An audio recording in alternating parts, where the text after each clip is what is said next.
Bright Life, mahirap na talaga ang panahon ngayon.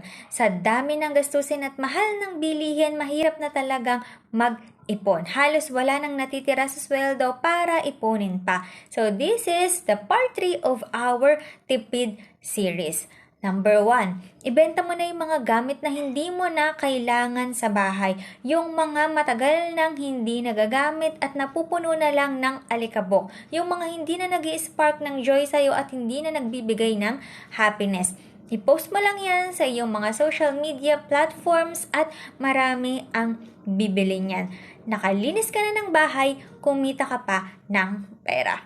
Number 2, if you need to buy something, buy second hand. Hindi masamang bumili ng mga second-hand items, pero siguraduhin lang na ito ay maayos pa bago bilhin.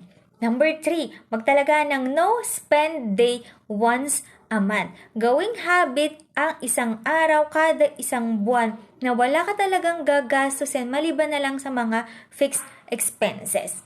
Number 4, maghanap ng sideline or pwedeng pagkakitaan.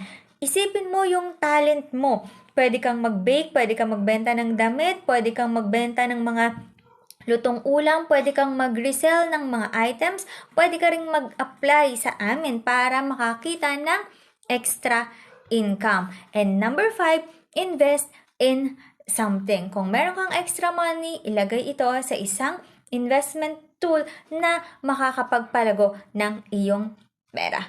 Make sure to subscribe and follow for more. Thank you!